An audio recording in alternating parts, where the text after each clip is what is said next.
right, welcome to the Sports Guys. This is our on-campus review series, a special episode tonight, our episode 95, and this is the college football playoff preview show, and we've been really excited about this one. We've told you guys a couple times it's coming, and tonight we're going to break down all 12 teams. We're at the end of the program. Rob and I are going to make our picks all the way through the bracket, so that's going to be really fun. How you doing, Robbie? I'm doing great. Feeling good. Got a lot of Christmas done. Now we're just wrapping presents. Most of the shopping's done, and things are good. Real excited about this playoff. I heard somebody say today that, and I agree with this, that did the playoff committee get it right or not? I think based on what the system is, they got it right. Because it forces in there two teams that are not the best 12 teams. So in that way, I think they got kind of the two best teams out of the Power Five that they could find, you I know? think if So they had, I think if they had included Notre Dame as the 11th seed and made Tulane the 12th seed, they would have gotten it right. I think they almost got it right. I think they're one team off. They should have put maybe. in Notre Dame, although Notre Dame was not as deserving as Miami, so I agree with that. But I think that they blew it by one team. I think that including two group of five And teams, here's they another thing. Who is more deserving, Notre Dame or BYU? um, it's a close call. It's a close call. BYU BYU, beat a lot of good teams. Notre Dame I didn't think beat anybody. I think because BYU, both of their losses were so horrific and they got blown out so badly by teams they should have been competitive with, that really hurt them. So I just don't think Notre we'll Dame get into really the beat bracket a anybody. little more, but I think that the fact that they went with two group of five teams because they don't want to be sued for monopoly is Well, right. that's not where we should be. We should be in a place where That's what we're the doing. system is right now, I and it know needs to be fixed. we need to get to the best 12 teams. Period. Hmm. That's what I believe we have in March Madness, Yeah. and they're trying to create a football version of March Madness. So But considering their charge is to get the 12 best teams and don't get sued, I think the committee got it basically right. the top 10 seeds are correct. I agree, Yep. 100%. But nobody thinks that Tulane and JMU are the top 12 teams in the country. Mhm. Nobody thinks that. So, the I system didn't get it right. I will say that.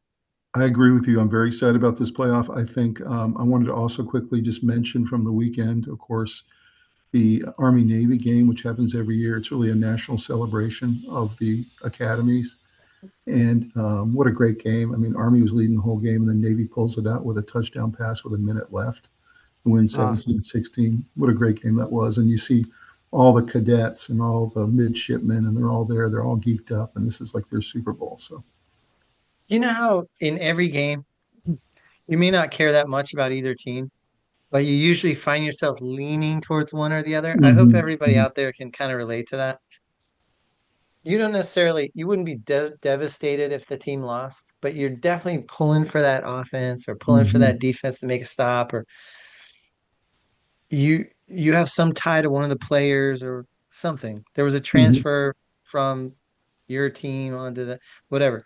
Um, when Army Navy play each other, I literally am rooting for both sides, I like 100% agree. That's the only equally game I with don't all choose. with passion, you know? Mhm. You know why I feel that way? Because we've had family members, our father in the Army, Yeah. our grandfather in the Army, our grandmother in the Navy. We've had members of both services, and so it's really hard for me to root for one over the other. Yeah. Yeah, our, Yes. our family has a tradition of a lot of service, government, military, and we have people from both branches, and we've had, you know, lo loved ones lost in wars and all that stuff a long time ago. And so we appreciate the sacrifices they do. And I heard somebody interviewing the Army coach the other day and how difficult it is to get transfers in the transfer portal. And you wouldn't believe what do you think the hardest thing to get transferred is? Going to Army. I mean, almost every position would be difficult, but probably quarterback, probably offensive Not so much lineman. position, but what do you think the hardest selling point is for Army to overcome? Well, first of all, it's a very hard academic institution, so Yeah, not, most really players hard. can't qualify or hang in there. Right. But And then here's the the worst part. Go second ahead. thing is these guys have to go on to military careers. They've got to promise at least 4 years. So Yeah, you would think that would be the number one, but the hardest thing is they have nothing transfers. They have to start over as freshmen. mhm. So you come in your third year or something, you start over as a freshman. Nobody wants to do that. Mhm. That's right. So that poor coach is left selling like an unsellable dream. Like, But I don't know. I anyway, think if you love this country and you're patriotic, I don't know how you could ever be against any of the service academies, yeah. Air Force. And if You you just root realize, for the hey, guys, I'm not going NFL, so I want to go Army or I want to go and Navy. Yeah. they're still playing for the pure love of the game. That's why they're Yeah. doing it. So I love Yeah. that. Yeah. I do too. Good. Anyway, So another thing that happened Saturday, of course, was the Heisman Trophy award, and we will talk some more about it. We have a slide a little later. We'll get into the details, but to see Mendoza win it after coming over from Cal last year, he came into college as a two-star recruit. He had one scholarship offer. He's played with three different teams, and for him to rise from essentially not recruited out of high school to now the best player in college football is a pretty remarkable rise. And obviously, he chose the right coach, the right program at the right time. But I have to tell you, Robbie, that was one of the best speeches I've seen by a young man in a long time. It was yeah, unbelievable. it If was well written. It was well delivered. yeah, It's almost like he's had speaking classes and also it seems like somebody helped him write it. So he he was it was like a gracious towards State of the the Union address, man. he was gracious towards the other guys. He was gracious towards his coaching. He talked Yeah. about his high school coach. He talked about his college coaches. He talked about the His Indiana mom. program, how special it was. He made his mom cry, made his dad cry, made his brothers cry. He encouraged all the young people out there. Basically, look, if I'm able to rise, you're able to rise. Yeah. I was a It nobody was and great. now I'm yeah, It was great. And then on the flip side, Diego Pavia kind of embarrassed himself afterwards in the interviews. he did.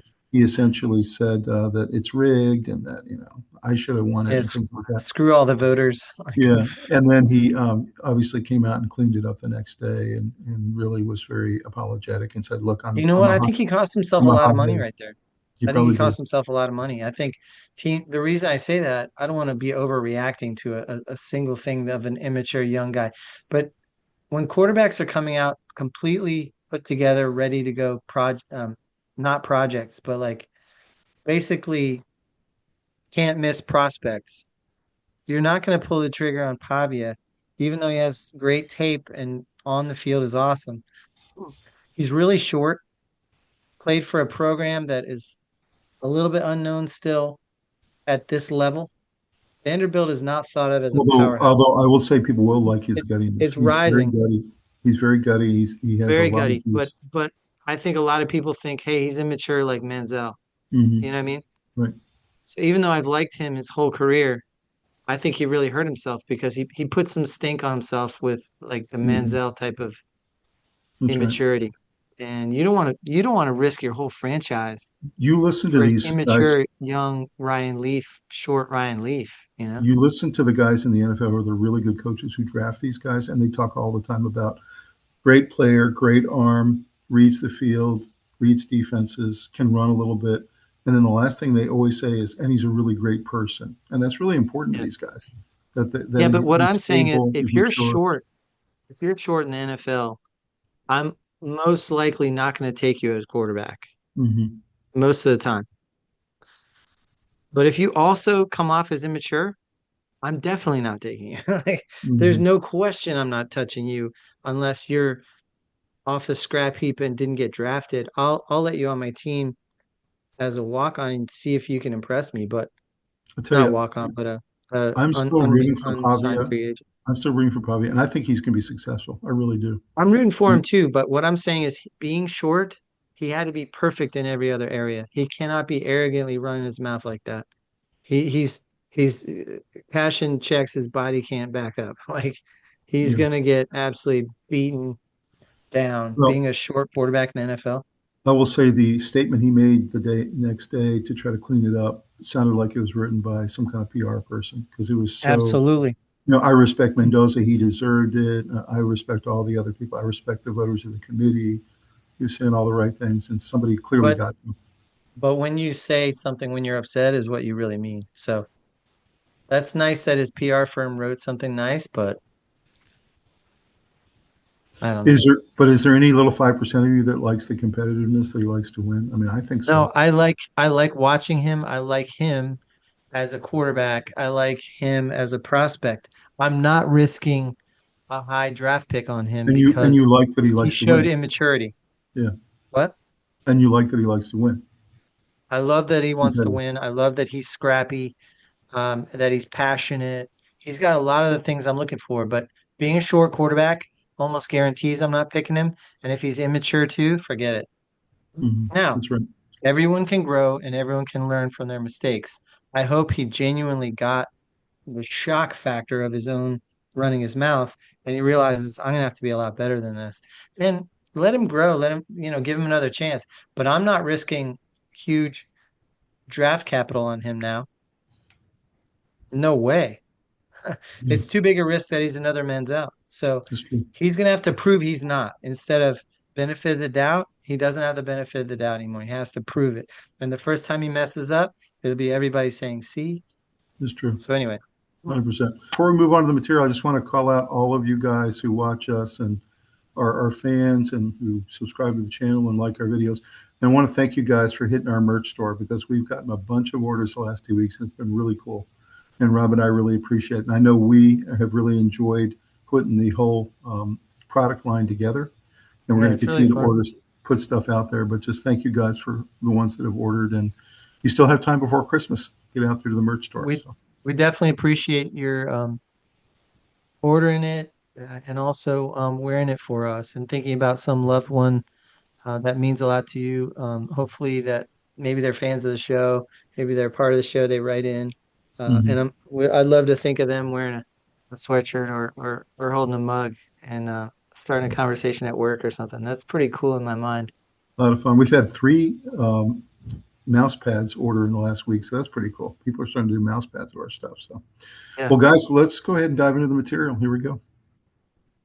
All right, well, let's take a moment just to recognize our sponsor for tonight. That's Jersey Mike's. They've been a longtime sponsor of ours. We love Jersey Mike's. Matter of fact, I went there today and got my number 13, which is the giant original Italian, and I saved half for tomorrow. What do you think of Jersey Mike's, Robbie? love Jersey Mike's. Family loves Jersey Mike's. It's such an easy call. They have incredible food. They have a good value, and they're always friendly. I am known by my friends for going there a couple times a week in a regular week, and it's a lot easier than cooking. Mm-hmm. So really happy they're a sponsor, and because it's something that we eat all the time. Yeah. I mean, it's so fresh. The people are so nice. The ingredients are always, chosen that day, and they don't have anything frozen. And it's just you can't get a better meal. And honestly, I always talk about how I get the number 17. But the cool part about that is it's really consistent. It's always good. It's always well done. It's always tastes the same. It's really, really good. So that's something special. I always got the 13 until you started introducing me to the 17, and now I go back and forth. Those are both so good, but all the sandwiches are great. I mean, people like the buffalo chicken, and there's a lot of great choices. So, guys, go to jerseymikes.com or go to their app or get Uber Eats or one of the delivery services to deliver you a sub tonight. And tell us what you think. Drop us a comment. What do you think of your Jersey Mike's experience? And have a good one. It's a sub above. Sub above. All right, this is our episode 95 on campus review, our CFP playoff preview show. As I said before, we're going to be going through every one of the 12 teams, starting with the number 12 seed, which is JMU, and all the way down through. And then we'll also talk about the Heisman Trophy Award, and we're also going to get into, at the very end, Rob and my picks for the entire bracket so that we can look at each other in January and see where we went right and where we went wrong. It's going to be a lot of fun to do. So here we go.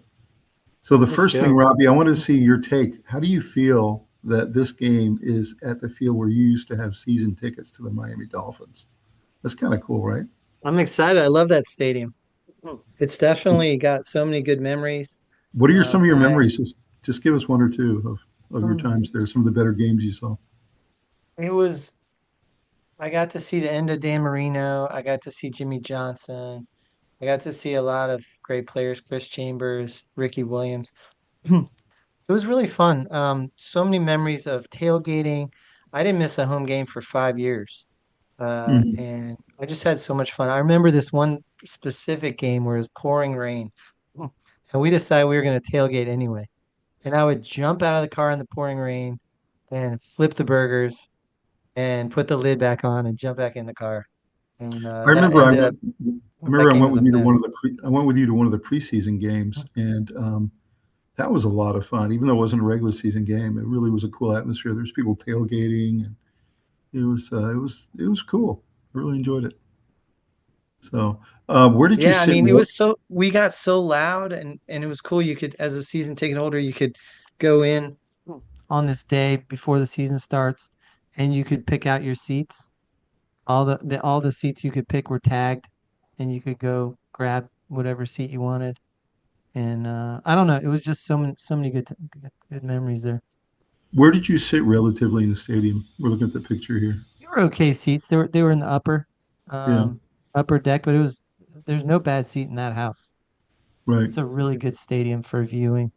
You see a And picture there of the so nice. flyover to the right, and apparently there is going to be a flyover. How loud do you think this stadium's going to get? It's going to be completely jam packed. It's gonna be pretty loud. Yeah, It's gonna be nice and loud. yeah, You know, the Army Navy game flyover was cool with the that was first the cool. jets and then the helicopters came over. So Hmm. Army and Navy were both represented in the flyover. That was cool. 100%. That's the I'm coolest looking. flyover there is. It's gonna be a great game. Monday, January 19th. So look for it. That'll be Yeah. what, 2 weeks before the Super Bowl. So By the all way, right, let's. I'm currently occasionally checking on the score of the national championship soccer game. So that's going Yep. on right now, and I'm wearing my NC State sweatshirt in solidarity. Hopefully they can Yep. get that done, but it's a very We want. exciting game, very much We back want, and forth. we want So I'm NC State hoping all the people are way. getting to check that out too. Let's take a quick preliminary look at the bracket, and we will come back to this bracket later in the program when we do our picks. But just looking, you'll see what the games are. The games that kick off this weekend, So December good. 19th. We So got good. Oregon taking on James Madison, the 5 seed against the 12 seed. Of course, that 12 seed would have been Virginia if they had beaten Duke. And any preliminary thoughts on that game? Well, um, I I don't really see how JMU can compete in that one. I don't think it's gonna be very close. The line is 21 and a half. Mm-hmm. That's probably about right, I would say. Right, Oregon's 11 and 1, you know. I mean, right. they're loaded. And They have Dante Moore gets better and better. I mean, he's better at the end of the year than he was at the beginning of the year. He's still a young quarterback. Yeah, Oregon Mhm. has the number three defense in yards per game and the number eight defense in points per game. Mhm. 14.8 points per game is what they give up. It's Mhm. really hard to score on them. It And they is. only give you 144 yards a game, I think the Oregon 144 points. defense has been the Good. thing I've been the most impressed with the last 3 weeks. Yeah, Oregon's defense is very Oregon good. defense is awesome. Their offense isn't great. It's Yeah. decent, but Dante Moore is ranked 43rd. That's Hmm. not super amazing. He has 2,733 yards, 24 touchdowns, six interceptions, 227 out of 313 throws. So, I mean, it's pretty good. He's a good quarterback. And Noah Whittington has 774 yards, six touchdowns. He averages You think 6.9 yards a carry. He's the strength of the offense. you think back to the Bo Nix led Oregon team or the Hmm. Marcus Mariota led Oregon team, those kind of teams, they Yeah. were super powerhouse offensively. And you're right, this team is good offensively, but not the best. I agree with you on that. Noah Whittington has 774 yards rushing and 522 yards receiving. Hmm. He's the guy. Four touchdowns receiving and six touchdowns rushing. If you can lock in on him, you have a chance of keeping it close, and then anything can happen. If you can keep it close into the fourth quarter, against the team that should be beating you, you can get inside their head and maybe, but Yeah, I the agree. chance of that happening is small. I think Well, JMU is going to be chasing, and that defense is just going to be unloading on them. now we'll say, James, you can run the ball. They're one of the best rushing teams in the Yeah. country, and we'll Yep. go Wayne through here in Knight. a minute. So they might have a chance to keep the score a little bit lower than normal. That's their only chance. And See, to I have keep a all the problem bluff. because I have all the stats on JMU, but I don't trust them because they're against weaker competition. Yeah, So when I that's look right. at Wayne Knight's 1,263 yards rushing, 9 touchdowns, and 590 yards receiving and 3 touchdowns, I'm saying, wow, that's an incredible season. But who has JMU played? Hmm. Nobody. Right. No, that's They right. lost to Louisville. That's their big game of the year. Hmm. I don't mean to denigrate their season. It was an incredible special season. The way it was set up was It to was. let them have success, and to go out and do it is definitely an accomplishment. Just because you're playing lesser opponents doesn't mean you're going to win them all. And And they the are fact that very they good. really could tells you something. They were 12-1. They And they lost are to a very Louisville. good team. They're a very They're good a team. very There's no good doubt. team. But at the end of the day, these stats I'm looking at are a little padded because you're playing Yeah. against defenses that are not in the college playoff. So the next game we got in the first round coming up, Alabama, Oklahoma. I think this is going to be one of the games of the first round. I mean, this is a fantastic matchup. Oklahoma already beat Alabama, and so there's a revenge Yeah. factor here. We have a situation where Alabama's running game has completely collapsed, and they're relying completely on Ty Simpson. They're playing one of the top three defenses in college football in Oklahoma. Something's got to break here. I don't know what it's going to be. I know Oklahoma does run the ball better, and they play really solid defense. They're very stout. So I'm imagining kind of like a 20-17 type game is what I think. And we'll talk about our picks later in the program, but that's my feel. What's your feel here? Do you have any kind of lean? 1.5 point favorite for Alabama. I think Alabama's going to win this one probably, but we'll talk about that later. But I think that the first time they played, Alabama had um, 3 turnovers, and that was a huge difference in the game. Right. Um, I think Alabama is the better team. They dominated them the first time and lost, which is Hmm. strange. Hmm. And I think Kalen DeBoer is going to have his guys a little angry, losing the last couple games. And I think they're the better team. I don't trust Mateer. He didn't have a great season. He was banged up and hurt, and he had surgery. Ty Uh, Simpson is the better quarterback, and I yes, believe DeBoer is the better offensive coach. There's no yes, doubt about it. So it may come and they down have to those, and I think they have the better defense too. but they Even can't though run the ball. They cannot run the Oklahoma ball. is the seventh ranked team on 13.9 points per game is what they give up, which is amazing. But I do think that the edge goes to Alabama's defense, actually. Yeah, They're we'll number see. six in yards per game, 157 is what they give up. And they're number 12 in points per game, It, 17.4. it literally could And come down to the turnover battle again, just like last time. If Alabama Alabama doesn't turn the ball played over, yeah, really good competition. So, yeah, you know, those stats really hold up. they And, do. um, I do think the way Oklahoma could win this game is to do the exact same blueprint, which is cause turnovers. That's right. Yeah. If you start to get Ty Simpson off his game and you start to turn him over, then Oklahoma can beat them. But I don't think their offense is good enough to hang with Alabama scoring. Mhm. I agree. The thing that scares me about Alabama is they can't run the ball. So That's right. Yeah. um, Would it shock you if Jameer, Oklahoma pulls out Jam Miller another? has 493 yards this season. That's Mhm. pitiful. And three It really is touchdowns. for a premier program like Alabama to have the running problems they have. It really is kind of head 493 scratching. yards. Yeah. But Ty Simpson, when he plays well, he's about as good as it gets in the country. And if So they don't have three turnovers, they should win. That's the way I look at it. Ty Simpson's 14th in the country, 3,268 yards, 26 Yep. touchdowns, 5 picks. That's pretty good. They just had a really bad game against Oklahoma, but for the most part this year, they haven't had too many bad games. They've been real Right. solid, and he's been good. Ty Simpson was a surprise this year, I think. So next game is Tulane taking on Ole Miss. They actually played earlier in the season, and Ole Miss won 45-10.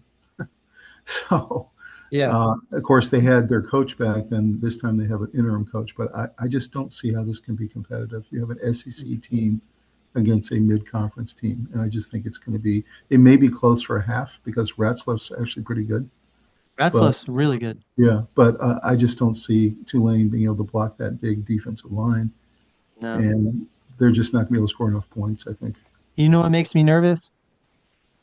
Ratzliff is the 31st ranked quarterback at 2,862 yards, 14 touchdowns, 6 picks. But he's also their leading rusher. That's Hmm. not good.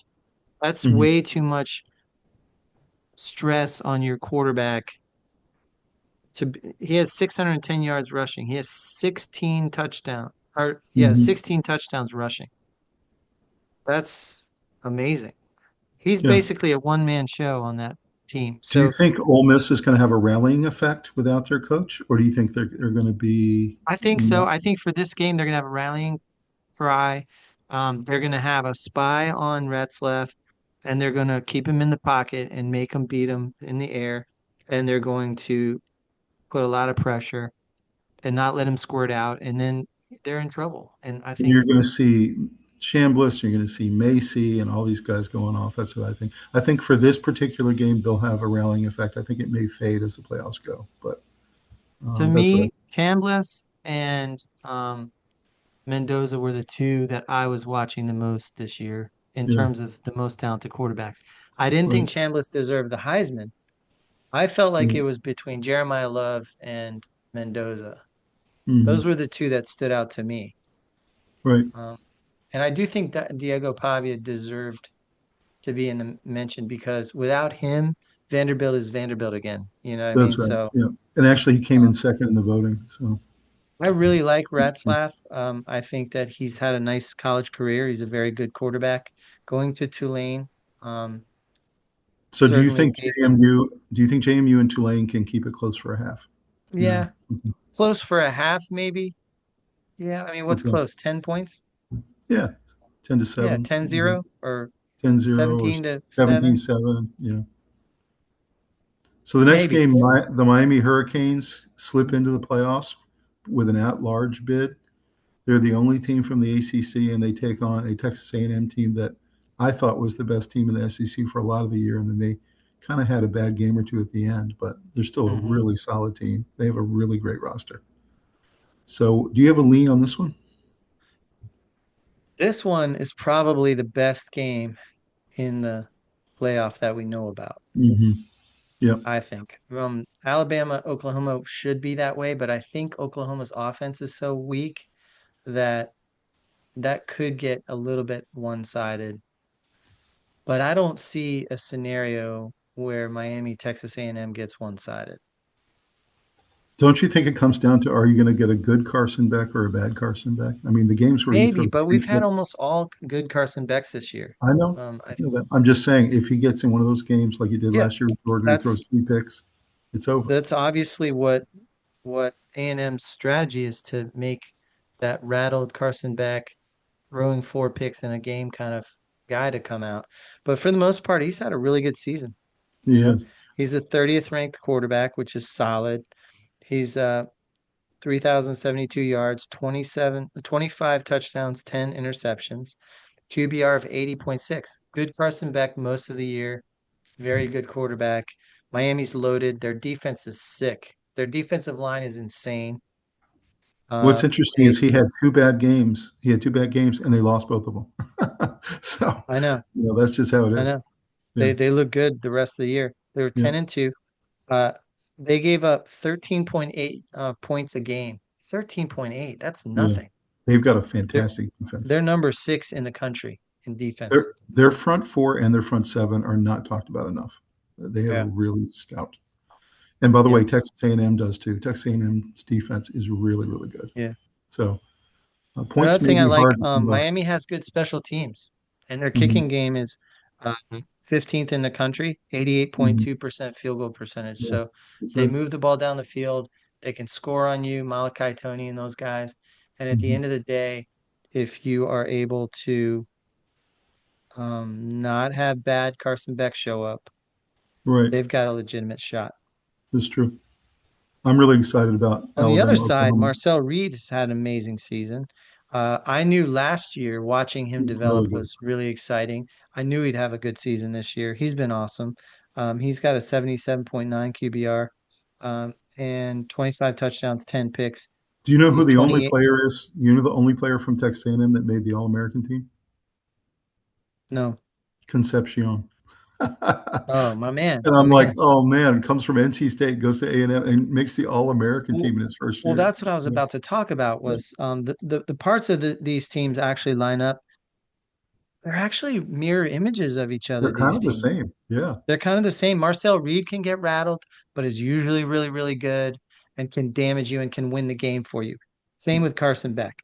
Would it shock Mark you if either Fletcher, one of these Reuben teams? Owens. I'd say that Reuben Owens gets the advantage. Um, 4.9 yards per carry versus 5.5.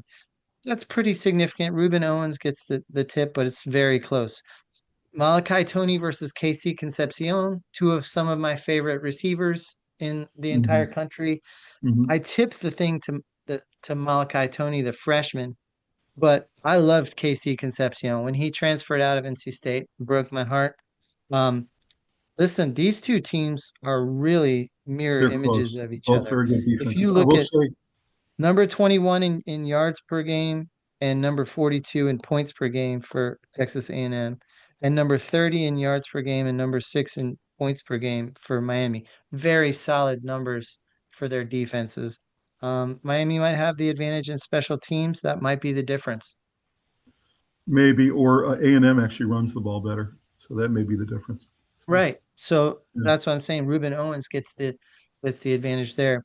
I Mhm. have heard that some of the pundits out there are saying they believe that when it all comes down, if your quarterback can beat another team in multiple ways versus one way, that's an advantage. So we'll see. Yeah. I mean, Apparently, if A&M is worried about Ruben Bain and that defensive front that Miami has, yeah, and so their plan is to hammer the running game. They're going to run a gonna lot have to. and Gonna keep the have to. ball out of those weapons' hands. So, A&M's favored by 3.5, mhm. which I've always been told if it's somewhere in the 3 range, it's usually a home field advantage type situation. And it will not shock me if either one of these teams wins. That's the bottom line. It really will not. What Vegas is saying is it's 3.5 for A&M because they're at home. Yeah, If this was on a neutral field, it would be a pick 'em. yep, that's right. That's what they're saying. And a lot of people are saying that Oklahoma-Alabama game being at Oklahoma is a big advantage for them. So, because Yeah, that crowd's gonna be really geeked up. that's right. Well, let's go ahead and talk about the 12 teams. The first team is the number 12 seed, James Madison University. They're the Dukes, and their playoff hopes hinge on being almost completely run dependent. That really is what their strength is, running the ball. The run game is Mhm. actually elite, and their defense is top tier. So one thing I didn't realize after the Yeah. season, before I researched this, is they actually have a really solid defense. Yep. So They're they're good on both number sides of the ball. 11 in yards per game and number 10 in points per game. That's very good. Right, That's one right. of the highest ranked there is. The problem is those stats are against bad team or That's true. mediocre, weaker teams. So I don't know how to quantify when stats are against teams that are lesser. Yeah.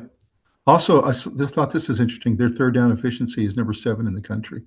They have a Mhm. 50.91 third down efficiency. So that's going to be really important. If they're going to keep Oregon off the field, they've got to convert third downs. So it's interesting. They have a stellar record, 12-1, like we talked about. They won the Sun Belt Conference. They led the conference in scoring 42.5 points per game and defense 15.13 points per game. And they ranked nationally in rushing total defense at number 2.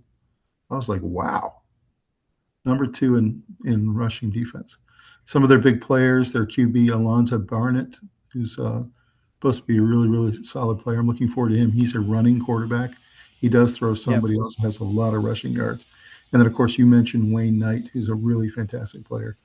And their top receiver is Landon Ellis. Hmm.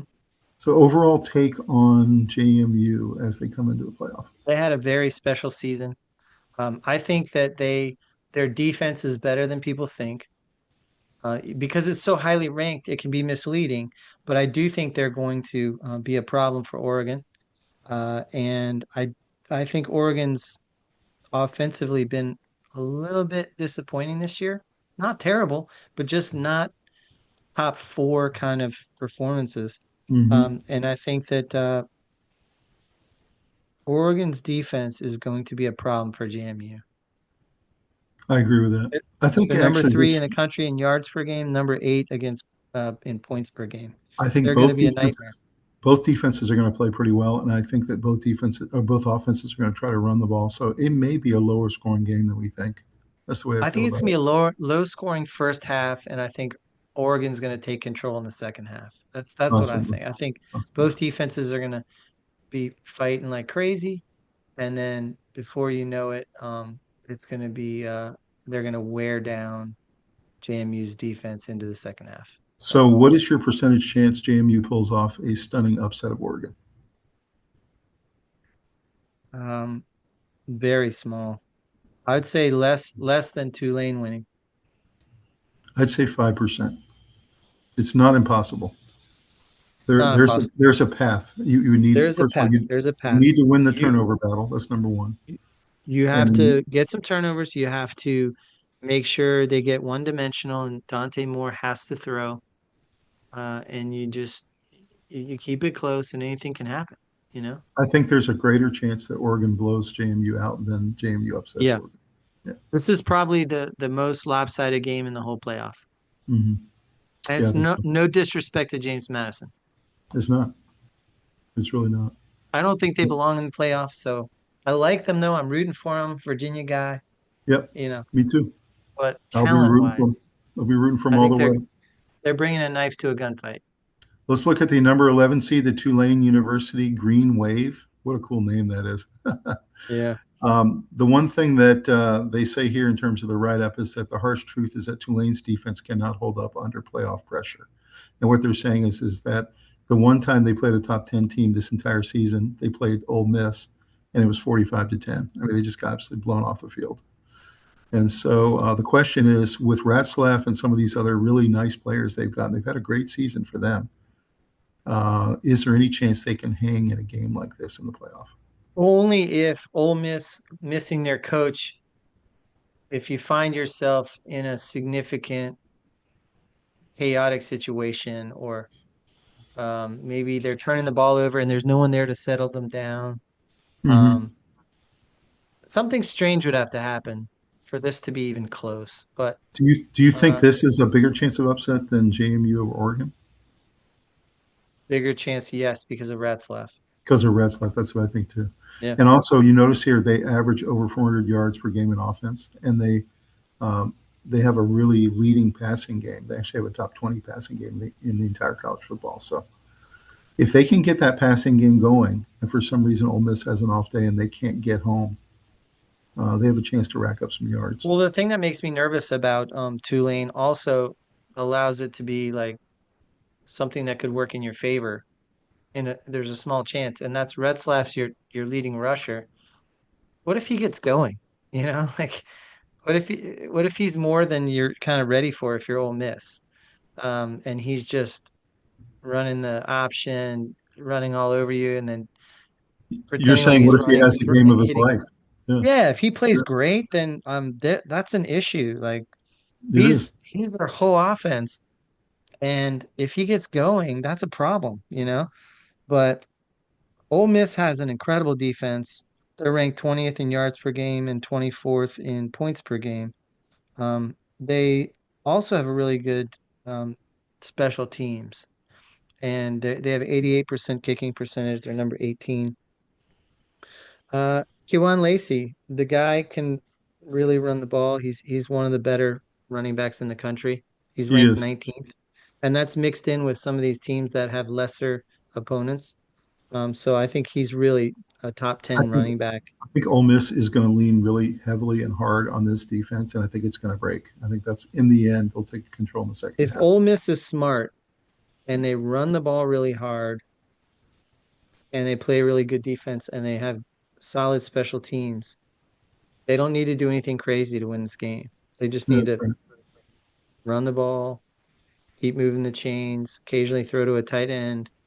Nothing crazy. Trinidad Chambliss doesn't need to have tremendous stats after this game, but he has really good stats for the year. 3,016 yards. He's number 23 in the country. 18 touchdowns, 3 picks. He doesn't make mistakes.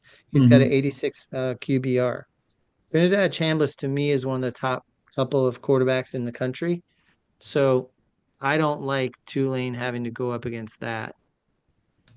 he can get it done if he needs to. But I think having him have to win it for you is a mistake. Like I think they don't need to have that kind of performance here. I agree. So I think that JMU has a lesser chance to upset than Tulane does, but I think both of them have a very small chance. So And we Vegas shall would see. agree with you that there's a 17.5 point spread for Ole Miss and Yeah. 21.5 for There's a uh reason Tulane's not in the SEC. Let's just put Oregon. it that way. They would not be 11-2 in the SEC. Yeah.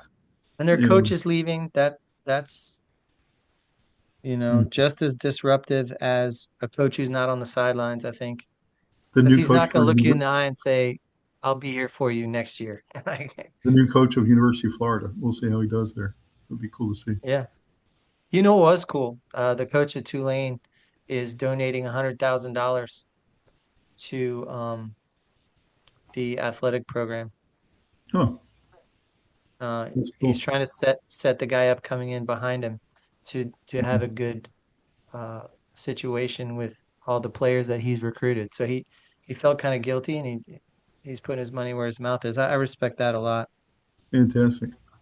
He's working hard with the incoming coach to try and secure players too, instead of stealing them all and taking them with him and all this stuff. He's trying to leave Mhm. Tulane in a better place than he found it, which That's good. is And a they're little letting him coach refreshing the because some game. of the other coaches can't say that. They're letting him coach the game, which is a big deal too. Some of the other coaches aren't even just taking all the players, they're taking all the coaches too. So the number 10 It's seed, the not cool. University of Miami Hurricanes, they come in as the at-large bid. Number 10, they're the only team from the ACC, which this comes after we thought it was a pretty good ACC football season. We felt like it was a little deeper than it has been in a while. Yeah. Again, still smarts a little bit that Virginia's not in there. I look at Tulane sitting there with a 7-1 record in a lesser conference, and Virginia in a 7-1 record in a The better way I conference. would say it is the way I would say it is the overall conference I think was up a little and the top got real wobbly because there was no dominant team. Yeah. But the average, there were a lot of teams that were in there till the end. Pitt had a great season. Georgia Tech had a great season. Um, um, Virginia, Louisville, the Texas Duke. team, Duke had a great season. Mm-hmm. Um, SMU had a great season. Virginia had the best season in 30 years or whatever. No, not true. Since Bryce Since Perkins left. 2019. Mm-hmm. Yeah, yeah, 6, 7 years. And then before that, it was a long time. So Virginia was better. There were a bunch of teams that moved upward and got better and more competitive. And Mm-hmm. yeah, it hasn't come all the way up to where there's a bunch of teams in the playoff. I get you. There's a long way to go. But I think the years of having Clemson and no one else versus now, Pitt might get up there. It wouldn't take too much. SMU's not far away. Louisville started out gangbusters and then kind of fell apart, but they could rebuild quickly. Miami's there. Virginia's much better than they've ever been in a while.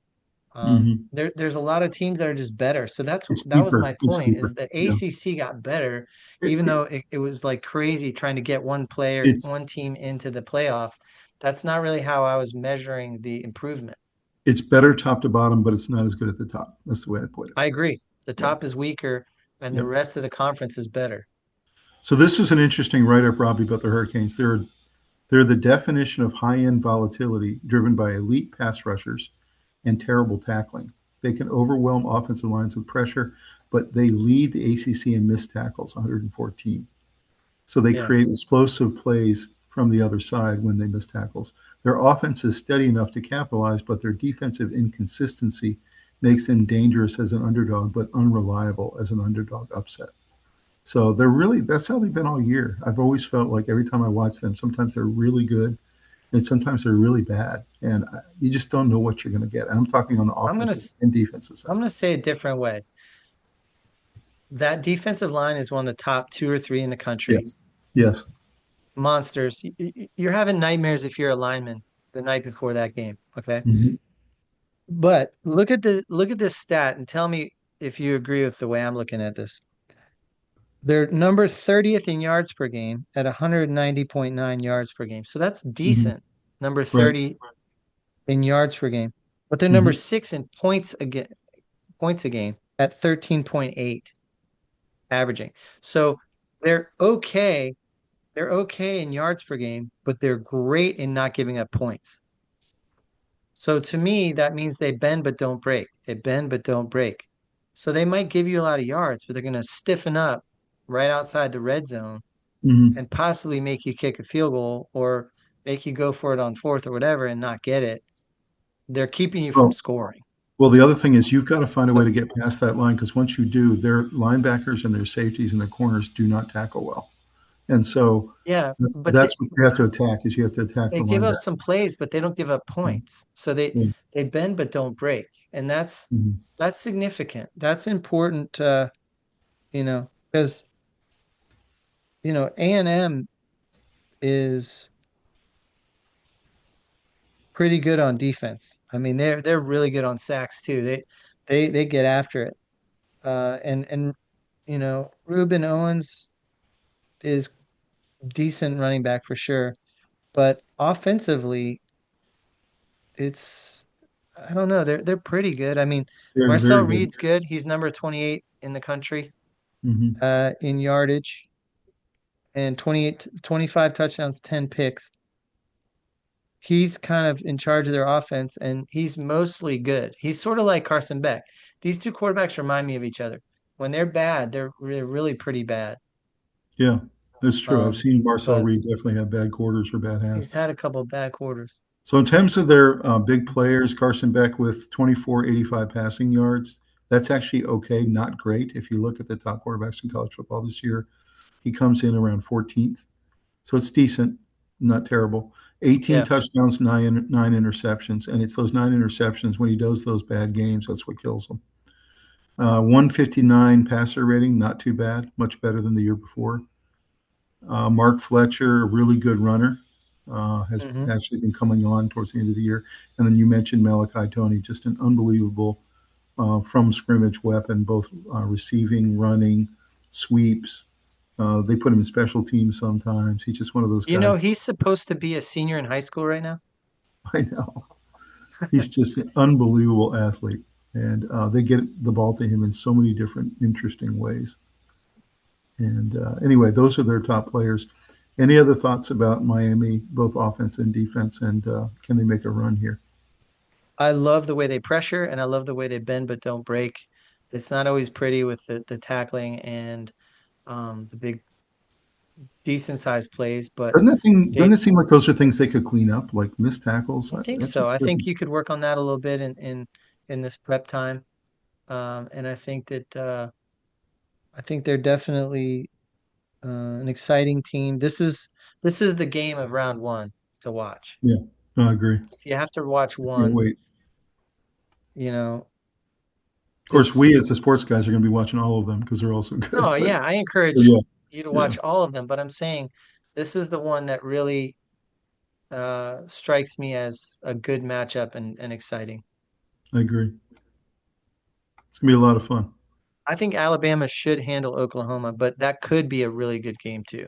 Well, let's talk about So, number 9, Alabama, University of Alabama. And their football season saw them go 8-1 with 37 touchdowns with key performers like Ty Simpson and Jeremy Bernard and Jam Miller and all these guys. So they went 8-1 in the SEC. And then, of course, they had a couple of disappointing losses towards the end, both in the SEC championship game and also their loss to Oklahoma. So I don't know. It has felt very similar to Miami. They've had kind of an up and down, uneven type season. There have been times that they've been calling for DeBoer's head, and other times where they're saying he's the best coach we've had in a long time. So, what's your thought about the Crimson Tide and how good are they and how far could they go in this tournament? well, I think it's going to help them that he just came out. There was a lot of rumors swirling around DeBoer that he was going to go get the Michigan job. And he came out and said, "I'm not interested in talking with them even. Like, I like it here in Alabama, and I'm committed." So if you're players and you're going to lay it on the line, you want your coach to be there and to be committed to being there. I think that actually really calms the waters. So that's awesome. They've got some star players. I think Jam Miller is a great running back. He didn't have a Yeah, great season, but if he goes off in the playoffs, I'm not going to be that surprised. But I'm not doesn't it calling feel for like it though they've because I don't think Alabama's committed to the run enough. They might have had time to sort of assess themselves properly and realize they're not very balanced. Because they have a lot of faith in Ty Simpson. They love Jeremy Bernard getting the ball. But honestly, they have to get Jan Miller more involved if they're going to go further into the tournament and past why do you think week one. Williams fell off so much? He was such a great receiver last year. You know, they were talking about Williams as the number two Ryan receiver in Williams. college football. I don't He know. just I'm he not kind of really fell off. sure. I know Yeah. that people were doubling him a lot more. I think he was struggling with some little tweaks and little tiny injuries, from what I understood. But I think that sophomore slump, you know. I will say Ty Simpson, after that really bad performance in week one where they lost to Florida State, after that, he's been fantastic. He really has. He's been better than I expected. He's been It's so waiting for funny because 3 years to play, and he finally got a chance to play. So I feel like Alabama doesn't run the ball very well, but can. You know, like they can if they decide we're gonna run the ball really well today. I think they have some monster linemen. They got Jam Miller. I don't understand why they don't run the ball I well, think but they they just don't because haven't. they see Ty Simpson as a prototypical NFL Yeah, quarterback that'll be playing on Sundays one day, and yeah. they want to use that skill set. But I think it's a mistake. I mean, I think he'd be I even think better. DeBoer is too ready to throw the ball all over the yard, and that's not always the safest way to go. Um, you can get in trouble that way. But I think Alabama's got a lot of nice things. Their defense is ranked sixth in yardage given up, which is awesome, and 12th in points per game. Their defense is very good, and that's up against great competition. And they beat Georgia. They have probably the best win, one of the top two or three best wins of the entire college season. So I like this Alabama team. I have for a long time. The And one yeah, thing, I've the watched one their last couple of games of poop in the bed, but The I'm, one, you the know, one thing I'll say here in this write-up is true, and that is that the one thing that they're weak on their defense is their cornerbacks. Their coverage breaks down against really good quarterbacks. When they play good quarterbacks that can throw the ball well, they do not handle it well, and their yeah. cornerbacks get torched. So I do not think Alabama is a threat to win the national championship, really for that No, reason and the fact they can't run the ball. I And agree. They're going to run they're into going to some problems. they're going to go up to whether it's against a Mendoza or a Dante Moore, somebody like that who can torch them. Chambliss or something. Yeah, Chambliss. So they deserve to be in the playoff, yes, but I don't look at them as a title contender. Their defense is underrated. It's good, but It's really good. It's really again, good. against a top 10 quarterback, they don't do well. Ask Georgia about their defense. Yeah, I know. Although they seem to kind of figure them out in the SEC championship game. So True. That's true. They did not play well in that game. yeah, But you know, Georgia played great in that game. So they did. So looking at the University of Oklahoma, the number 8 seed, Sooners have a front seven that disrupts rhythm and ranks in the top 15 in all categories, paired with a really good run defense that's strong enough to force opponents into predictability and into turnovers. They're the number 2 turnover team in the country. So their problem is their offense. They're bottom tier in passing and rushing, yeah. and it makes them vulnerable to any game because they essentially have to win, 16-13, 13-10, those types of games. They did have a pretty strong performance from Mateer this year when he was playing. He missed 2 games to injury. They have some pretty nice receivers, and they have a nice running back in Blaylock. Thoughts about Oklahoma, what their chances are? I think I think Mateer has some limitations. I think I don't think he's a major prospect for the NFL. I think he's going to get looked at there, but I have more updated stats than what you have here. Um, 12 touchdowns and 10 interceptions, Mm-hmm. 65.6 QBR. That's not great. I mean, I know that he's been trying to play through his hand surgery, Mm-hmm. Yep. but I don't know. I mean, to beat that Alabama defense, he's going to have to be on his really good game. He's going to have to be out of his mind. Mm-hmm. So I think that they have a serious weakness on offense. Now, the way And that they beat Alabama the first time was they made Alabama one-dimensional, didn't let them run the yeah, ball, and got no, two the way they picks. beat him was Got two picks. turnovers, And got two picks. Yeah. So, turnovers. mhm, Yeah, so if you can hold down the turnovers, you're Alabama, you're probably going to win that game. mhm, I think so. Anything else about Oklahoma? I mean, again, I think they Um, have the most fearsome defense of all the contenders. they have a really good combination of defense and special teams. So they Hmm. don't need their offense to be great. They just need them to be good, competent, Hmm. scoring an occasional touchdown, and then keep moving down and getting some field goals and getting some points on the board so their defense can lock in and like hold a tiny lead, you They know? want to muck the game up, and they want to, reduce the number of possessions for the other team, and they want to win Yeah. 16-13. That's their mind. They want it to be low scoring and they want to have a small lead most of the game. They don't want to be behind trying to play from behind. They don't want to do that. No, that's right. Because material throw a pick Hmm. or two and just the wheels will come off at that point. I think this is gonna be a really good game, Bama, Oklahoma. I think it's gonna be a Um, good game because Oklahoma has the ability to produce turnovers. It's not just mhm. magically or it's not just happenstance that they cause turnovers, they cause them. So it's gonna be tough for Alabama. They need to protect the ball and they 100%. need to make plays. They need to run the ball So and looking not at the these turnover enticings. number seven seed Texas A&M, they would have been a 1, 2, or 3 seed, probably the 3 seed. They didn't lose late in the season. They have trench dominance on both sides of the ball. There's a couple pundits I was watching yesterday. They think Mhm. that this team has the best team in terms of the trenches on both sides of the ball. They have a very strong pass rush and a very solid run defense, so they're in every game, even when Reed doesn't play great. And their offense, when it plays really well, they have a lot of weapons and they can run the ball really well. So they Yeah. have a very solid team on both sides of the ball. They also play great special teams. They're well coached. Marcel Reed's had a special season. What's your take on Texas A&M and your boy Casey Concepcion? Love Concepcion. I think he's one of the better weapons in the country. I've watched him. He's such a playmaker. He can do special teams, you name it. Their defense is awesome. They're really good at sacking the quarterback. They're really good at pressure. They're good.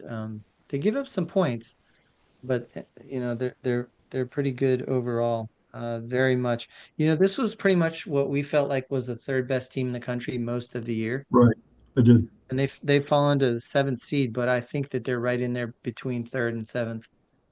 So this is an extremely talented team. They're loaded on both sides of the ball. That's what I look at too, is how many ways can they beat you? They can beat you with their defense, they can beat you with their offense, they can beat you with their special teams. They could get turnovers, sacks, they could score points, they can strike quick on offense, they could grind the ball and just have a low scoring, they can beat you in a bunch of different ways. Don't you That's why feel this is one of the more dangerous teams. don't you feel that the matchup of this game is Miami's defensive line against Texas A&M's offensive line? I feel like that's the matchup of the game. Can A&M handle that rush? I think it's Miami's defensive line trying to get pressure and not letting Marcel Reed run. Right. So putting a spy. Holding them in the pocket and trying Yeah. to find ways to contain them. Keep him in the pocket and And A&M can run the ball well, so they've got to not let them go yeah. off for 300 yards rushing or something like that. Yeah, A&M's got some Mhm. some ways they can beat you. Mhm. That's right. But so does Miami. I mean, Miami's I don't got know. talent. A&M's an awfully good team, and that's going to be a great game. I'm really excited about it. I think so too. So number 6 is Ole Miss without their coach. They have an interim coach. The Rebels, they have a real offensive explosiveness on almost every play. They really can burn you in so many different ways. And of course, they have Trinidad Chambliss, who might be the most surprising QB of the year. Everyone thought he might be decent, but no one saw this coming from him. Where he is accounting for 30 total touchdowns plus, and isn't done yet. And then you have this guy Lacey at running back, and you just have a lot of explosive weapons on this team. And then they play really solid defense. They have an SEC defense that is top 20 as well. So thoughts about Ole Miss, really balanced team, and can they make some noise? Yeah, I mean, their only loss was to Georgia. and they've had a heck of a season. They're awesome. Ole Miss is one of the best combinations as a team, offense, defense, and special teams. Right. Trinidad Chambliss, one of my favorite quarterbacks in the league, definitely a special quarterback. Don't you He's feel ranked like maybe he 23rd. should have been up on that stage with the guys in New York? I feel I like he should have do. been. I think he probably should have been. I think he should have been too. He should have been one of the top five guys. Um, I don't know the linebacker for Texas Tech was Mhm. pretty had a special season. Kwan Lacey running the ball and Harrison Wallace with 719 yards receiving. Mhm. Super nice balanced attack on offense. Their 88% field goal percentage is 18th. Mhm. And the running back, like I said, he's number 9 in the country. So they have strong kicking game, strong running game, Mhm. and Chambliss throwing the ball does a really good job. And then their defense, 20th in yards per game and 24th in points per game. So they keep you from moving the ball and they keep you from scoring while they're scoring on you. They're kind of a nightmare. The biggest question is how's it going to be with them not having a coach on the sideline that they can really trust? Mhm. That's right. So they're Um, 11th nationally in points per game. They are 25th in opponents' points per game, and I don't know. They just have some juice. There's something about Ole Miss this year. I think that no matter if you liked his decision about leaving this program in the lurch like he did, he's left this program much better than he took it over.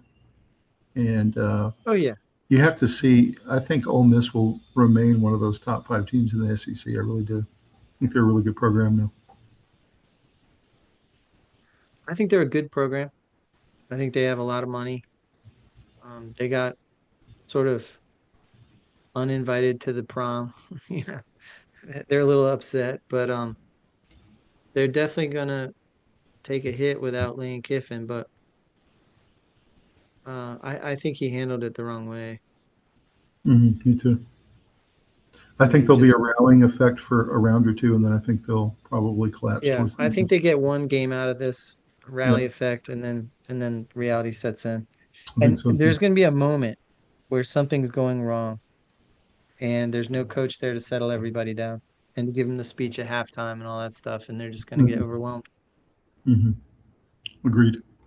So the number 5 seed Oregon, we've talked a little bit about them, but their biggest thing is offensive. They've always been the offensive team. And what has been really interesting this year is their defense has been their best defense in a long time. They have kind of a bend, not break mentality, kind of like Miami.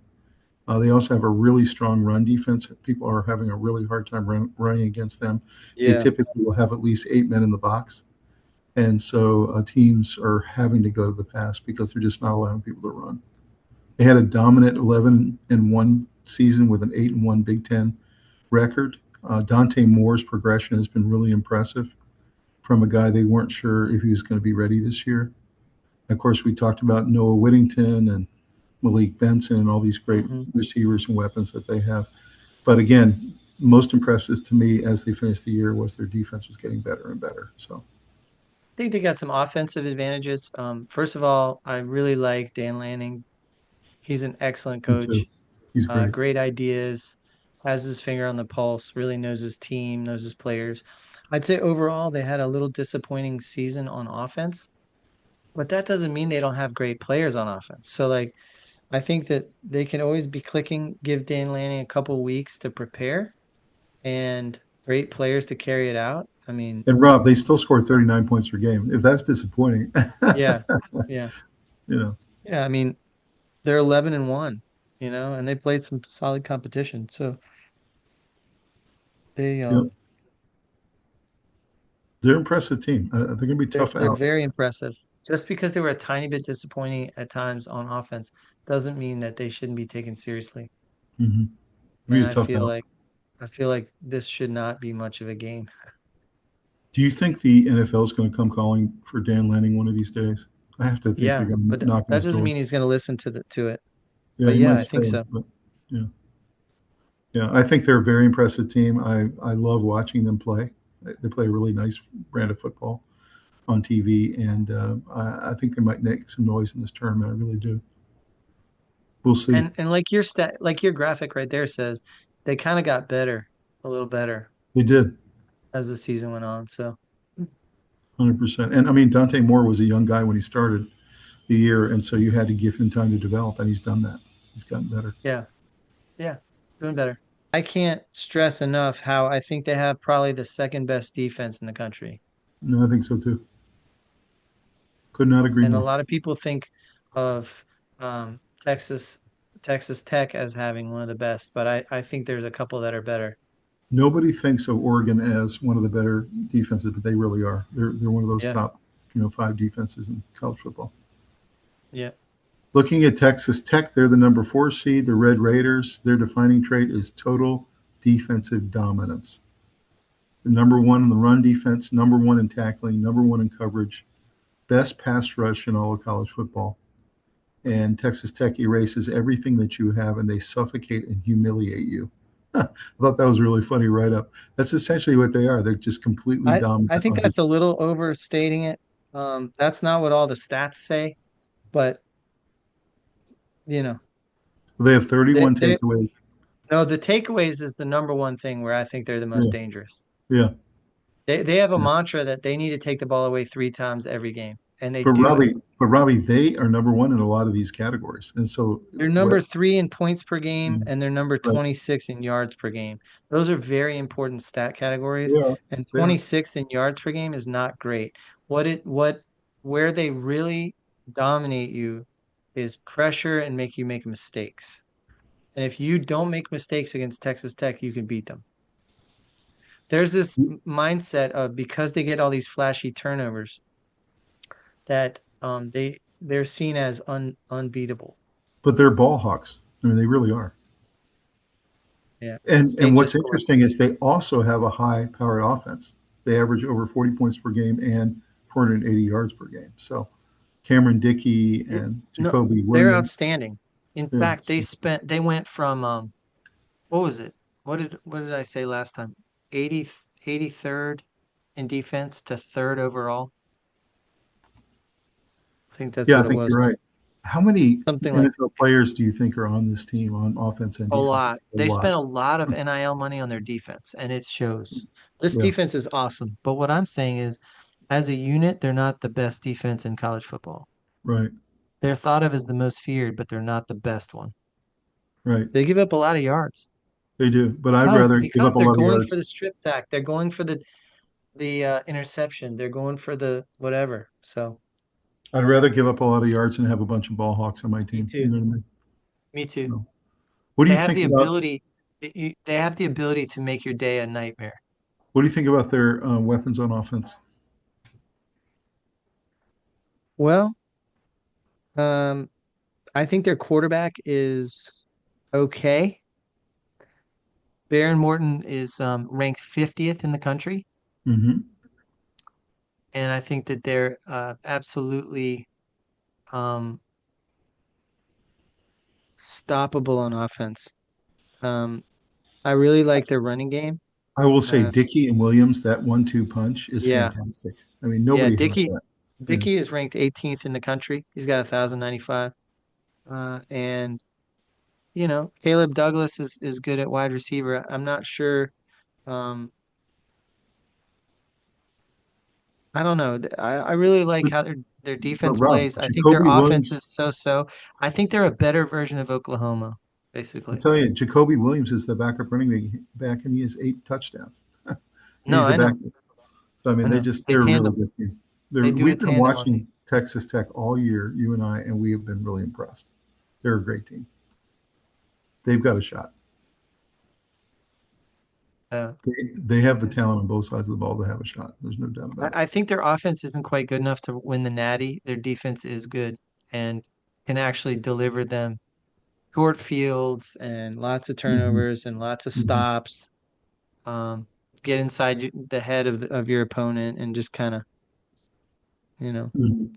they're a bit of a nightmare to play, no I question. really like watching Texas Tech play. I think that they just have a lot of juice. It's Yeah. fun to watch. Well, So number they have a lot of momentum right now. They're a really hot team. So the number 3 seed Georgia really had kind of a disappointing beginning of the year. Dropped the game to Alabama. They didn't look like Georgia. Their offense was struggling. And then they really turned it on like the last five Yeah. games of the season, including winning in the SEC championship game against Alabama, getting revenge.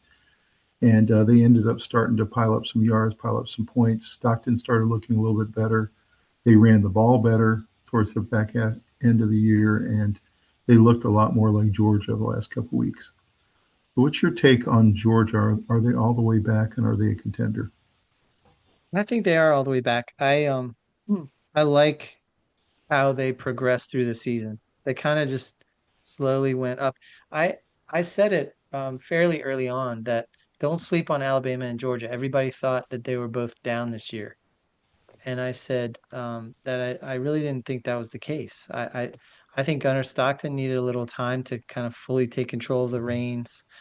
Kirby Smart's a great coach. They always have good defensive players. And I think just, they're running the ball a little better. And they're You know, throwing the ball decently. I saw a really interesting write up, and there's a little summary of it here.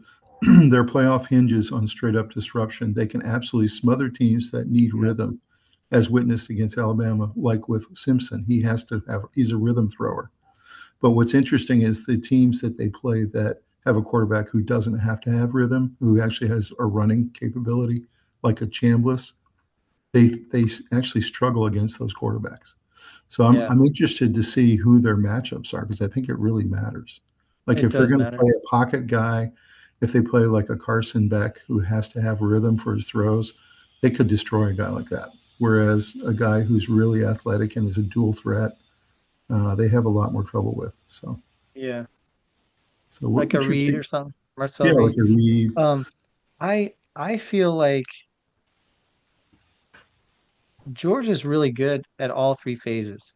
They're ranked third in field goal percentage. They are definitely good in special teams, and they are 11th in defensive points per game. So they're very good on defense. They're not elite, but they're very good. And offensively, I think Gunnar Stockton runs the ball effectively. He's 48th in yardage, but he's sixth in QBR. You know what's He's a interesting very was this he this doesn't kid. make too many mistakes.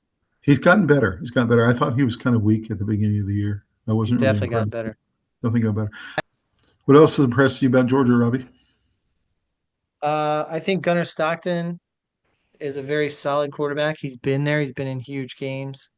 I think Kirby Smart is definitely a coach that's ready for this kind of a moment. I think their defense is very solid, number 11 in the country. So, And they have and, C.J. Allen as their top tackler. He's and their really, special really good. teams is very highly ranked. So Georgia's ready for this. I feel like Georgia and Alabama were thought of as has-beens and kind of losing in this whole transfer portal era and slipping And, away and all that. and I by the don't way, feel like Georgia. that's true at all. By the way, Georgia won the national championship with Kirby Smart um, and with Carson Beck. So Yeah. I mean, there's an They're interesting still dynamic now that they're he's still on a a different top team. 6, 8 team, Yeah, something like that. And on right. given days they could beat anybody. So, Yeah, it's true. but they could also lose to all the top teams as well. So, Number two seed Ohio State. They were number one the entire year, all the way up until the Big Ten championship game, where they lost to a very close game to Indiana. They are precision without chaos. They're elite in almost every category: passing, run blocking, run defense, tackling. But the only thing they have a weakness on defense, and they've been talking about it in Ohio State land, is they haven't gotten the pressure this year that they got last year.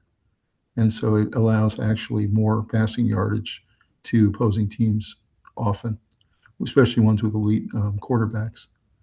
They run the ball well. They have amazing receivers, two NFL style receivers who would be number one receivers on any team in the country.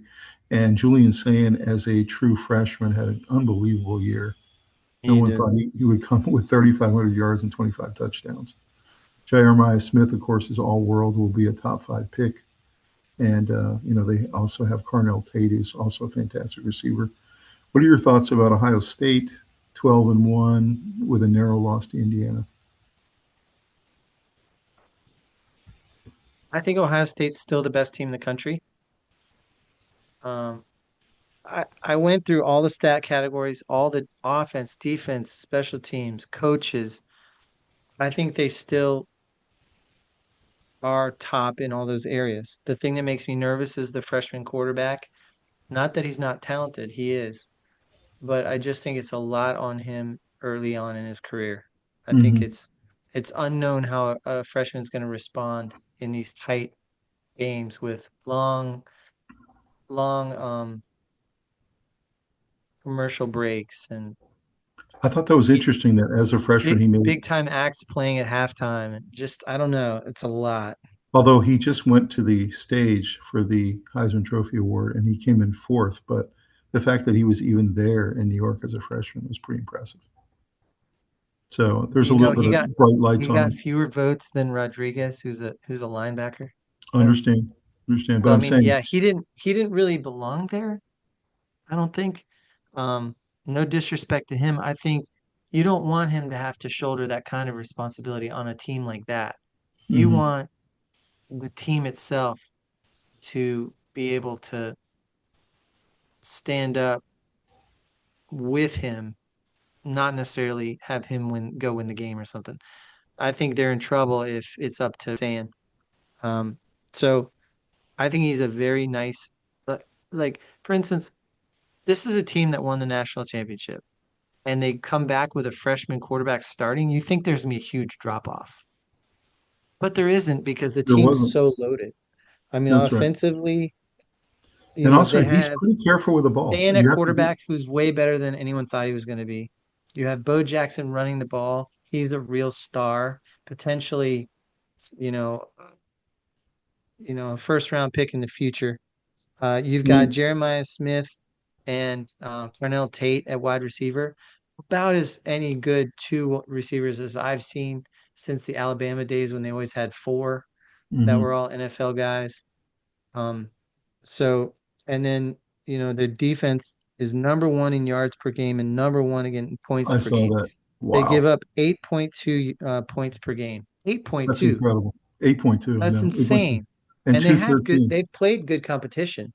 Not I quite as know. good as SEC competition. That would go down a little if they had to play, Ole Miss and then Tennessee and then Alabama and then Georgia. But still, I mean, just both sides of the ball, coaching, the whole thing. I don't love the coaching. I don't love Ryan Day as a coach. I think he's a good coach. I think they are completely loaded at all spots on the team. I think that they struggle sometimes a little bit with pressure, but for the most part, if The their one thing offense I can will just say, maintain long drives, they wear you out. the one thing I'll say about Julian Sayin is he doesn't make mistakes. He doesn't turn the ball over. He's just so careful with the ball. Now, Mhm. you can call that a game manager, and that's probably what he is, but that's all they're asking him to do with all these Well, I think weapons, I think you know? quarterbacks being game managers is a good And thing, not a bad thing. So I was going to say, the fact that he doesn't turn the ball over, you have to give him credit for that. He's very careful with the ball, and yeah, it's a good thing within this offense. So I think they're very impressive. Obviously, they can win it again. There's no reason they can't. yeah. They're going to be one of the favorites, and The we'll see what only happens. team They're I can loaded. think of that had better receivers was the LSU team that was national champs under Joe Burrow. And if the only weakness you can find is that they can't pressure the quarterback as much as they could last year, then you can't tell me that this smart offensive and defensive coaching staff's not going to find Right, and I ways will tell you, to do that. even though the Big Ten may not be the SEC in general, their offensive and defensive lines are as good and big and strong Sure. as anybody. Michigan, all these teams, they're monster linemen. So when your defense is really holding down teams like that, that says something, you know? It does. That really says something. I think the Big Ten is not quite as good as the SEC this year, but it's good enough to show that Ohio State's the best team in the country, 100%. in my opinion. So the number one seed, Indiana Hoosiers. I mean, what an unbelievable year, Robbie. The second year of Yeah. Cignetti, who comes from JMU and turns this joke of a program that's always been the Vanderbilt of the Big Ten. And Yeah. now they're going to 13-0 records. They're winning the Big Ten championship. They're beating Ohio State. They have a Heisman Trophy winning quarterback in Mendoza. Yeah. They're just good at every position on both sides of the ball. It's really amazing to watch. They're just a Hmm. fantastic team. You've got they're rated high in almost every category on both sides of the ball. Mendoza, of course, having a historic year with 34 touchdowns, almost 3,000 yards passing. They've got wide receivers and running backs all over the place. Their yards allowed is just below Ohio State at 230 per game. And they have a little bit of ball hawk mentality as well. And nothing is easy against Indiana. They make you earn every yard. So thoughts about the Hoosiers at number one? Well, I've spoken really highly of Cignetti for 2 years now. Um, I'm a huge fan of the way he coaches. He gets into the mental side of it. He believes in never letting your guys get too high, never let them get low. Believe that you're going to win. Believe in success and go achieve it. Work hard. Humble yourself. Work. Get desperate. Get hungry. Um, Cignetti is a huge advantage. I think he's the best coach in the country by quite a lot, actually. And then he's got Mendoza, who's one of the top couple of quarterbacks in the country and just won the Heisman. Super tremendous honor for him, and he earned it absolutely. They have a lot of talented players. A lot of players went with them from JMU. JMU's They program do. got built up under Cignetti, and he took a bunch of players with him, but he actually left behind a lot of good players too. So he's really good at recruiting, and that's what Mhm. some people don't know about him is not only does he he's a culture builder, but he's also a guy that makes you want to send your son to him. So, um, but I love the combination of Roman Hemby and Omar Cooper at running the ball and receiving. Omar Cooper is one of my favorite guys to watch in the country. I love this kid, Surratt. I love watching him Tremendous. play. Surratt is Yeah. awesome. Yeah. Um, just those two together, quite a tandem. And then Mhm. defensively, they give up 10.8 points per game. That's number two in the country to Mhm. only Ohio State. So Right. they have two huge wins this year, once against Oregon and one against um, recently against Ohio State. So they have that as an advantage where they've had the success, so they can These believe in two, it. they had these three stats that were the most impressive. They had the most touchdowns in college football this year was 70. They had a very low points per drive, 1 point per drive on average, and then they had a turnover margin of plus 29, which is Yeah, unbelievable. yeah, they got a lot of turnovers. Yeah. So And Signetti's really proud of the fact that they've been ranked, I think it's second in special teams categories most of the year. He talks mhm, about it all the time. He's really proud of that. So he's old school, which means he believes in special teams. So he doesn't let mhm, any part of his team be mediocre. mhm. He's a very much detailed guy. He's a He believes perfectionist. Yeah, he's a he is. perfectionist. He believes Mhm, in his coaches. He challenges his coaches. He's kind of an ornery guy a little bit, sort of the mhm. Bill Belichick mindset. He's seen success. He's been on Alabama. He's coached at the highest levels, and he's also coached the small And you school. and you talk about like when he gets interviewed, like he's always feels like he's grumbling a little bit, and he it's never good enough. Like he's like, oh, we missed a block in the second quarter, even though we won by 40. Like Yeah, I'll send you videos of him. yeah, I'll send you videos of him, his it's facial never good enough. expressions when they score and they're up 48-7 on somebody and he's scowling because Yeah, somebody because missed a block or they something missed a and it block. didn't Yeah, matter at all. It was on the opposite side of the play. Um, yeah, he's hilarious. He's got sort of that Bill Belichick he does. grumpy showman He's the new thing. Belichick. He is. Yeah, kind of. Yeah. He's much more interesting. Obviously, they could win the championship too. I mean, they're well Yeah. positioned to do it. We'll It see if they really should can. come down to Ohio State and Indiana again. Yeah, That's who it should, but you never know. I'm a little nervous about Indiana's defense. I know that yeah, the a stats little. are what they are, but they haven't played that many good teams. They have two enormous wins, so I believe in their team. But if you look at who they played to get the stats, That's not super So impressive. you think So Indiana, Georgia, or Indiana, Texas Tech? I mean, those would be good matchups. It'd be really interesting to see yeah, what happens. Yeah. yeah. Well, let's talk about the Heisman Trophy winner. These were our four finalists: Jeremiah Love, Fernando Mendoza, Diego Pavia, and Julian Sayin, all very well deserving to be up on the stage. And of course, Fernando Mendoza from Indiana ends up winning it. His first number one ranking in Indiana, first Big Ten title in 58 years, first undefeated season in 80 years, and first Hoosiers QB ever to win the Davy O'Brien, and then first ever Heisman Trophy winner. So, I mean, you can't have a more historic, unbelievable season for Indiana, whether they win this thing or not.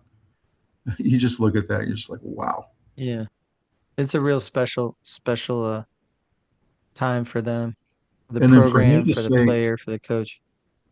all the right things like he did in the speech, like this one quote here, this Yeah. trophy might have been my name on it, but it belongs to all of you. It belongs to the first time in Bloomington. I just thought it was just so classy. Whether he wrote the speech or not, everything he said I agreed with and was really impressed by. Or even if somebody helped him write it, they certainly were um His words. Yeah. his ideas were definitely all throughout it, and he was thanking his mom particularly.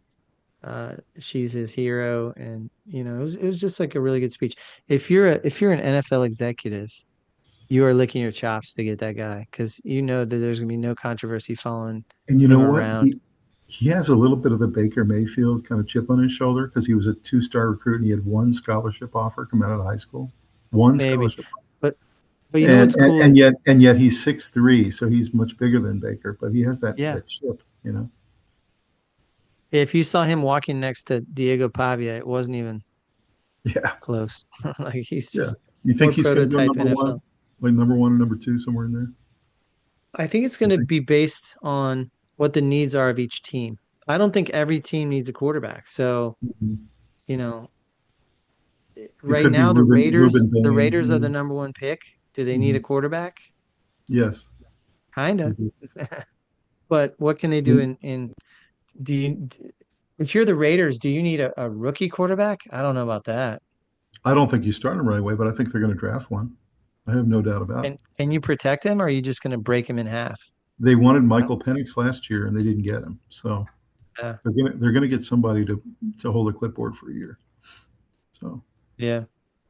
I mean, they Well, feel like a quarterback away. They have a lot of great weapons, who knows? and they can't get the ball to those weapons. So Yeah. anyway, Well, congratulations to Fernando Mendoza, well deserved, and fantastic. and what a great year in college football this year. I really I'm enjoyed happy everything. for him. He's the ultimate underdog story. He You is. know, he's the guy you could write a script about. You really could. Did you know that trophy is 25 pounds? Yeah, yeah. I saw You him try watch to him pick lift it it. up, and I was He like, lifted it up to man, his chest, and that was about yeah, it.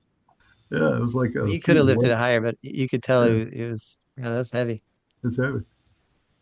So let's look at the All-American team. First team offense, you got Makai Lemon from USC, great player. Jeremiah Smith, Skylar Bell. Those were your three receivers that made it. Your Hmm. offensive tackles were Magoa with Miami, Spencer Fano, Emmanuel Pregnon from Oregon, Bo Stevens from Missouri, and then Logan Jones was the center, also from Missouri. You had Eli Stowers, tight end, Fernando Mendoza, of course, the QB, Jeremiah Love, and Hardy, who's a great running back from Missouri. Hmm. And you had Matsusawa, who was the guy who's the kicker who had never seen football until like 5 years ago. A Hmm. really incredible story there. And then, of course, your man, Concepcion. You talk about pretty exciting to see him there on the All American Yeah, team. I wish he had super been at exciting. NC State, but any take on the All American team, first team offense? It's gonna be a good draft. Yeah, And there's a a lot of lot of good good players not players. even in there. I know.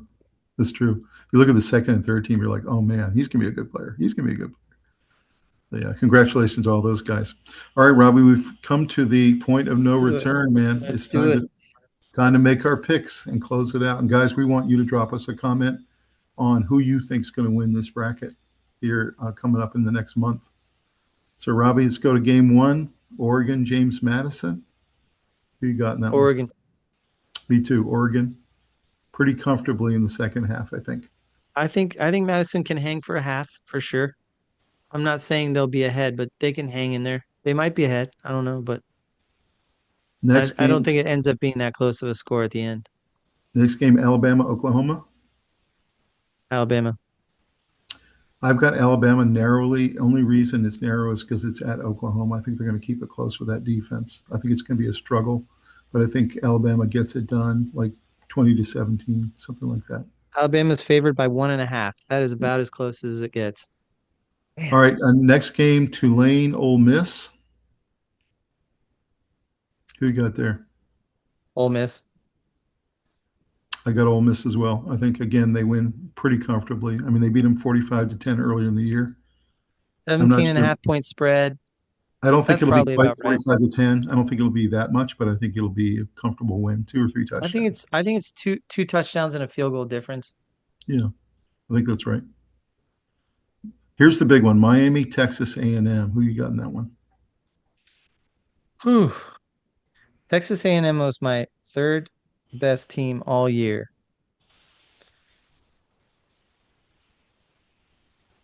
I For some reason I think Miami's going to get it done. I like Texas A&M.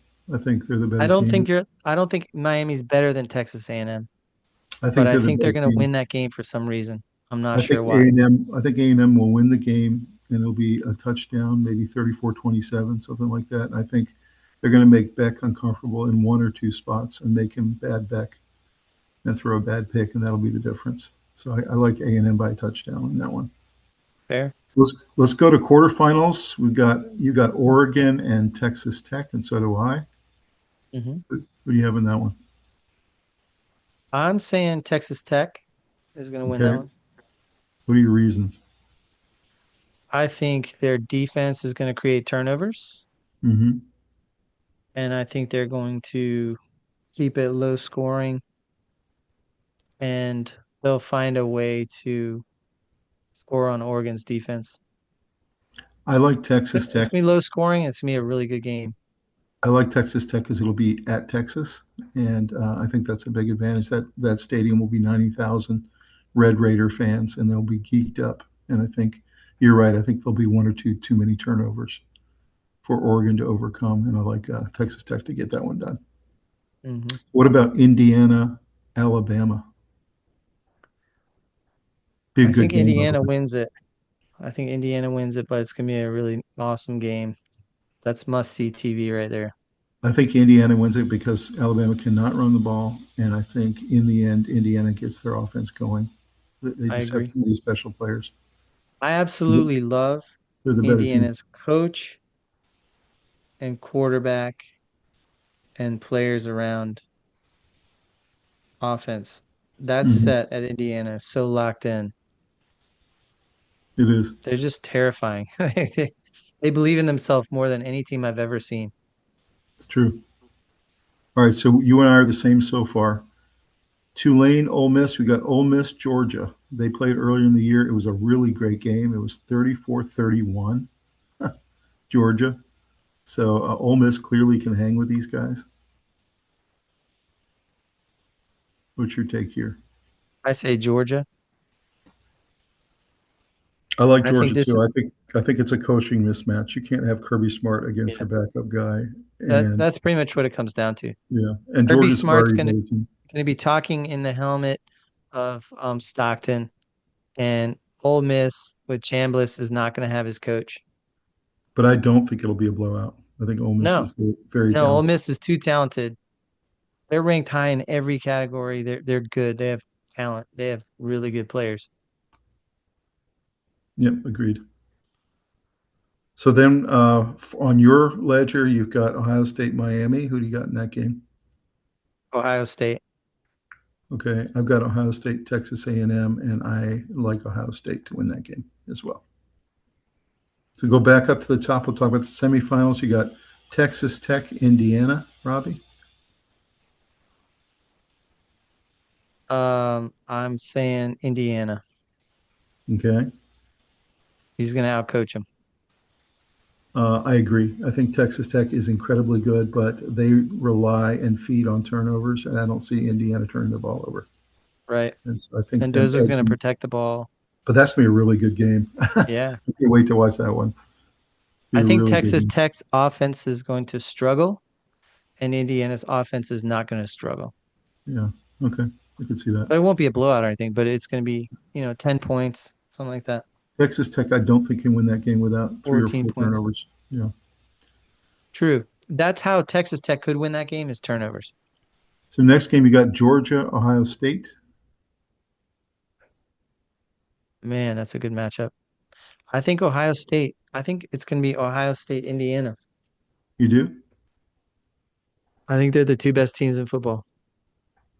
I think, and this is crazy, but I think Georgia will knock off Ohio State because it's almost impossible to repeat in the modern era. And I just think Ohio State will stumble somewhere in this tournament.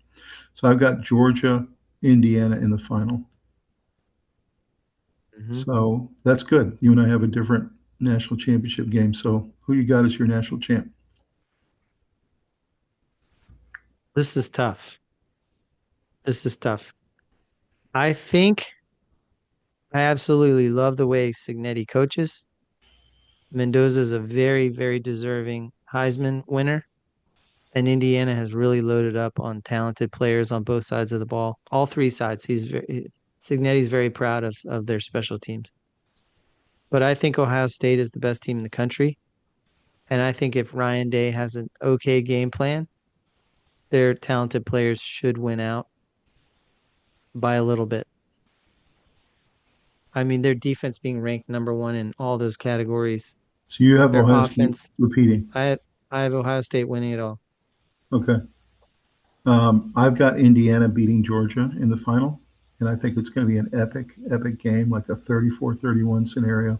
But I believe Mendoza is the best quarterback in football, and I believe that's going to be the difference. I think he makes one more play than Stockton. I think if there's no I've got Indiana. injuries along the way that could derail our picks, I think if there's no injuries, it should be Ohio State, Indiana in a national championship game that has one of the highest ratings they've ever seen. I agree with that. Either one of those games, either your final or my final, are going to be great games. So no Yeah, doubt about it. for sure. Well, Robbie, I am so excited about the football playoff coming up here. It starts this weekend. We'll be reporting to you guys in our weekend update next Monday on what happened. But thank you guys for tuning into this preview show. We're really excited about what's coming. This has been an epic football season, and we're really excited to see what the culmination of it is. Yeah, it's so exciting. Thanks for joining us. We really appreciate your giving us your time and your ear. And we want some comments. We want to hear what you guys think. Did we get it right? Did we miss something? Did we not calculate in something or mention something? But it's going to be some very exciting football coming. A lot's going to, a lot of the games are going to determine transfer portal next year. And, a lot of things are going to happen with people switching teams, coaches leaving, etc. So, I'm really excited about it. Yeah, me too. Guys, drop us a comment who you think is going to win the Natty. Put yourself on record, and then we'll see what happens here in the next couple of weeks.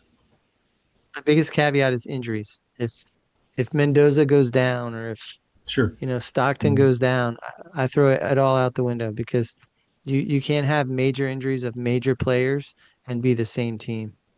Yep. Granted, the better teams are loaded and have some backups, but you can't go on the kind of magical run you need to if you're gonna have that. So hopefully everyone stays healthy because it's way more fun to see Casey Concepcion out there or some of these guys, Bo Jackson running the ball or whatever.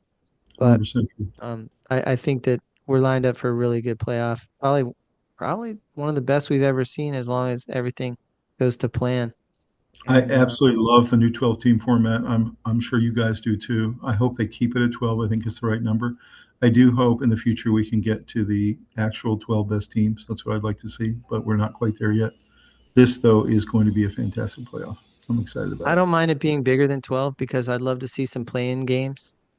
And I would include those as playoff games. Mhm. So if you go to 16 because you have two play-in games, for those final two spots. I'd like that better than putting in teams that I, haven't done anything to really deserve I it. personally like to see it stay at 12, but I know it won't. I think they are going to be too tempted to go to at least 16 and maybe bigger. So I think what you we'll need to see. do, if Notre Dame had gotten in but not played in a championship game and they could rest their guys and get healthy, that's not really fair. I think what you do is you put in two play-in games that you have to play a game that gets you in, Hmm. meaning you either play in a conference championship game or in a play-in game. That's the only route to be in the playoff. I think that now you're talking, 100%. so JMU would have had to beat Notre Dame to get in, Hmm. or something like that. And how can you argue with that? I mean, you know. Guys, thank you so much for joining us tonight on the Sports Guys for this college football playoff preview. Enjoy your football week, and we'll see you guys next time on the Sports Guys. Have a great one. Holidays are coming. Thanks for joining us. See you Yep, let's soon. go.